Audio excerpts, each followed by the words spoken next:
Okay, how you guys doing there? Hopefully you guys had a nice Thanksgiving. We're about ready to start a new section here, section 3-4. I believe this assignment's due next Thursday, which would be December, what is that, like the 3rd, I think it is. So next Thursday, so you have like Monday, Tuesday, and Wednesday to work on it. We'll start a new section on Thursday. Very important section we're covering here, something called the quadratic formula, okay? We've already learned several ways how to solve quadratic equations this chapter. We've learned factoring, square rooting, completing the square. Well, today we're going to learn a final way, and that's called the quadratic formula. It's a formula that helps solve quadratics. Therefore, it's called the quadratic formula. I will tell you this, that you need to memorize this formula. You need to memorize it, okay? And you're going to use it enough that if you do your homework, you're going to memorize it whether you want to or not. Just by doing it over and over and over, you're going to learn the quadratic formula. So I'm going to give you the quadratic formula in just a second, and we're going to use it over and over and over. Okay, there's really only two things in this section. One of them is using the quadratic formula to solve equations, and then something else near the end. The last few questions are much quicker, much easier. The first ones, these aren't especially difficult questions, I don't think. I just think that they take a little bit of time and a little bit of writing. Okay, so a little bit of work. Okay, so quadratic formula, again, you really need to memorize this thing. This is a very important formula you use a lot, not just in this class, but in other math classes in the future. Okay, what the quadratic formula is this.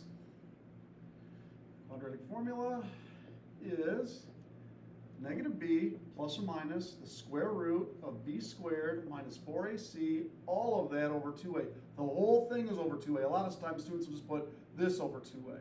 It's the whole thing over 2a. Now what the heck is a, b, and c and all these things, okay? Well, you use this to solve quadratics of the form ax squared plus bx plus c equals 0, okay? A, that you see right here and right here, is the number in front of the x squared. B is the number in front of the x. And C is that right there. If you remember, we used negative b over 2a to find the vertex of a parabola back a few sections back. Does negative b over 2a look familiar? Negative b over 2a, there it is. Okay? In addition to some other junk. Okay? So that's a formula you've got to memorize. So I would suggest you do this. I would suggest that every problem you do that you need the quadratic formula for, write it down. And keep writing it until you have it memorized, okay? So, the good thing about the quadratic formula is it always works. If you remember, you can't always factor, okay? There are some problems that you can't solve by factoring. It just doesn't work. It doesn't factor, okay? And you can't always square root.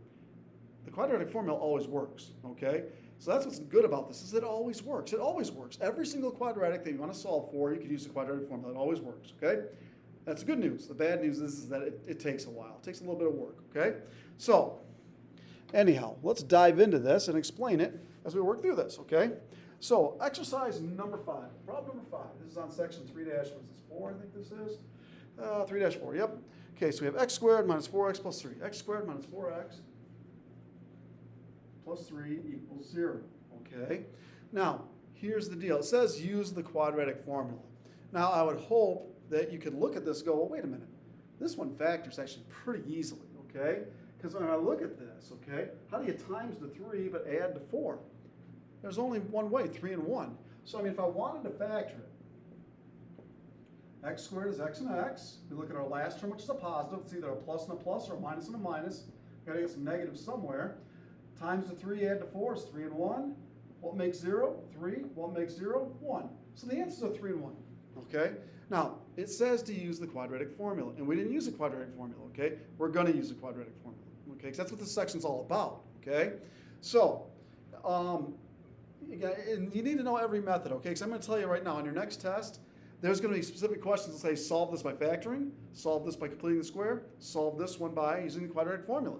So if you only learn one method, you're going to get some questions wrong. If you use the quadratic formula every time, you'll get the right answer. But if I ask you to use a different method, you've got to use that method, okay? Even if you get the right answer, I want you to show me that you know all the different methods on how to do this. So let's use the quadratic formula. First off, is this in the correct form? It's got to be x squared x something equals 0. X squared x something equals 0. So we're good. So A, B, and C. A is the number in front of the x squared, which is 1.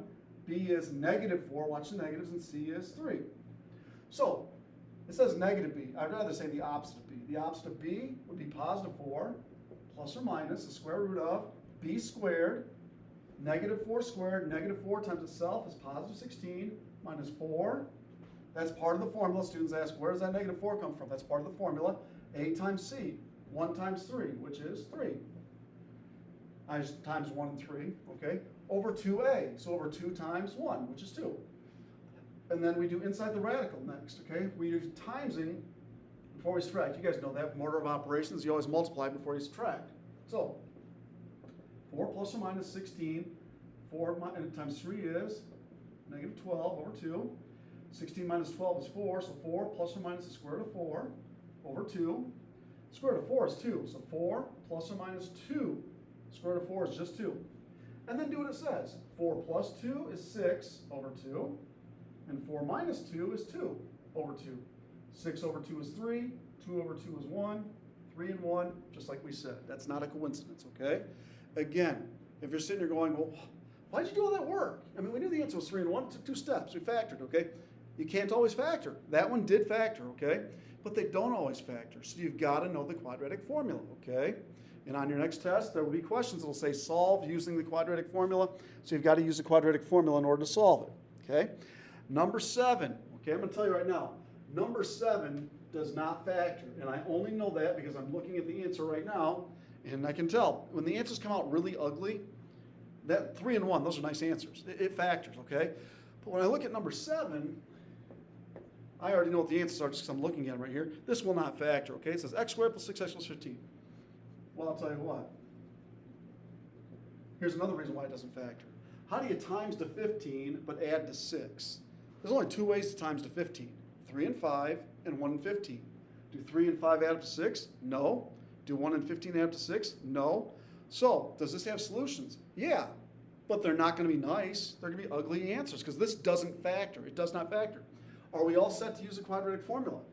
X squared x something 0, x squared x something 0, yep. So A, B, and C. A is in front of the x squared, 1, B is 6, C is 15.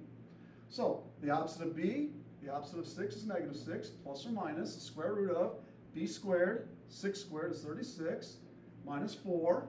A times C is 1 times 15, which is 15, over 2 times A, 2 times 1, which is 2.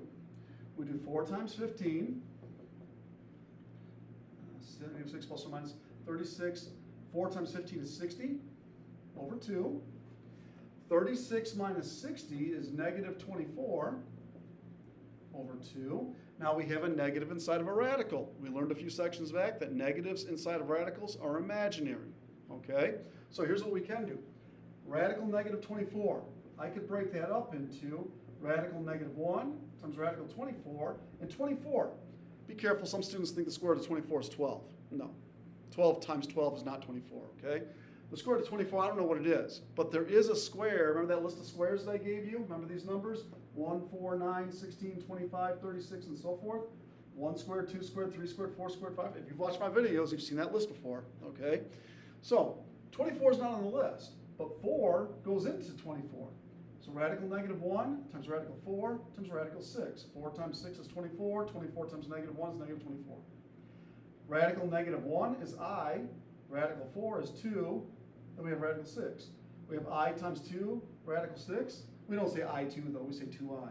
So negative 6 plus or minus, this right here simplifies to 2I radical 6 over 2. Then divide each of these by 2. Negative 6 divided by 2 is negative 3. 2I divided by 2 is 1I. You don't divide this by 2 though because this is inside the radical. So our two answers are negative 3 plus I radical 6 and negative 3 minus I radical 6. Not nice answers. They're imaginary. Okay, plus they have radicals in the answer. That definitely didn't factor. Okay, I'm going to erase this, but hopefully you have it written down. If you don't have it written down, you might want to pause it real quick. Pause the video and then write this down because we're going to use this over and over and over. Okay. Next question. Number 9. Okay, so number 9. So we have x squared minus 14x. X squared minus 14x equals negative 49. Negative 49. Okay, so we're not ready to use the quadratic formula here. Okay, it's supposed to equal 0. So let's add 49 each side. So we do that with x squared minus 14x plus 49 equals 0. This does factor, but we're not going to factor it. We're going to use the quadratic formula. Okay? So A, B, and C. A is 1, B is negative 14, C is 49. So negative B, the opposite of B, is positive 14, plus or minus the square root of B squared. Negative 14 squared, negative 14 times negative 14 is a positive 196, minus 4 times A times C is 1 times 49, which is 49, over 2A, 2 times 1. Be careful, some students think, is 2 always on bottom? It's on bottom as long as A is 1. If A was 5, it'd be 2 times 5, it'd be 10 on bottom, okay? It just so happens every problem so far has had 2 on bottom because A has always been 1 so far. So we multiply 14 plus or minus radical 196 minus 4 times 49, you could use a calculator, it's 196 though. 196 minus 196 is 0. Now, can we take the square root of 0? Some students overthink this. They go, no, you can't do that. Sure you can. Square root of 0 is 0, because 0 times 0 is 0. Square root of 100 is 10, because 10 times 10 is 100. Square root of 0 is 0. So 14 plus or minus 0 over 2. Do 14 plus 0, that's 14 over 2. And then 14 minus 0 is also 14 over 2. 14 over 2 is just 7. You only have one answer. I mean, you could write it twice, but it's just 7. There's only one answer, 7. Okay? All right. Number 11, question number 11. These are the harder questions, okay? I said there was 2 things in this section. This is the harder stuff, okay? It is very important, though. This is something you definitely need to, when you come out of an Algebra 2 class, you got to know the quadratic formula, okay? 3x squared plus 5 equals what, negative 2x, I think? Equals negative 2x. We are not ready to use the quadratic formula right now. It's got to equal 0. So add 2x and add 2x. So this equals 0. There are no like terms here. Make sure you put them in the right order. 3x squared, then 2x, then 5. So A, B, and C are 3, 2, and 5. So the opposite of B is negative 2, plus or minus. Square root of B squared, 2 squared is 4, minus 4 times A times C, 3 times 5 is 15, over 2A. So 2 times, this time A is not 1. 2 times A, 2 times 3 is 6. Okay, we do 4 times 15. So 4 minus 4 times 15 is 60 over 6. 4 take away 60 is negative 56. Okay, I'm going to do this off to the side here. Radical negative 56. Well, it's a negative inside of a radical, so we're going to have imaginary answers. Okay, so I'm going to make that radical negative 1 times radical 56. There is a square that goes into 56 here, though. It's not a very big one. 4. 4 is the biggest thing that goes into 56. So radical negative 1 times radical 4. 4 goes in there 14 times. Radical negative 1 is I. Radical 4 is 2. Radical 14. I times 2 is 2I. Radical 14. So negative 2 plus or minus, this simplifies to 2I radical 14 over 6. And we can simplify that, and you need to simplify it. If you don't, the computer's going to mark you wrong, okay? And I would take off a point if you left it like this on the test. What goes into 2 and 6? 2 does. 2 also goes into 14, but you don't simplify that because that's inside the radical. Just leave that alone, okay? 2 goes in here once. 2 goes in here once, so 1I, radical 14. 2 goes in there 3 times. So our answers are negative 1 plus I radical 14 over 3. And negative 1 minus I radical 14 over 3. That one definitely didn't factor because those are some ugly, ugly answers. Okay? All right, let's look at number 13. 13, 15, 17. Okay, 3 more of these longer questions, and then we're going to get to the easier stuff. Okay, number 13. We're doing the same problem over and over and over. We didn't already catch on to this, okay? So number 13. So we have negative 10x equals negative 25. Negative 25 minus x squared. Okay. So I'm going to make this side 0. So I'm going to add 25 and add 25. And I'm going to add x squared. And I'm going to add x squared. So the right-hand side is 0. It doesn't matter which side is 0. No like terms. Make sure you put x squared first. Then minus 10x. Then plus 25. Okay? This does factor. Now, if you're wondering how do you know that, I've been teaching 26 years. I can see it, okay? If you can see it, great.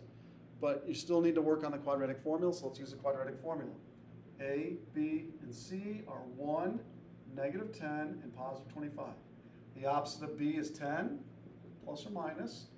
B squared is negative 10 squared, which is negative 10 times negative 10, which is a positive 100, minus 4 times A times C, 1 times 25 is 25, over 2A, so over 2 times 1, which is 2. 10 plus or minus 4 times 25 is 100. 100 minus 100 is 0. The square root of 0 is 0. So 10 plus or minus 0 over 2. 10 plus 0 is 10 over 2. 10 minus 0 is also 10 over 2.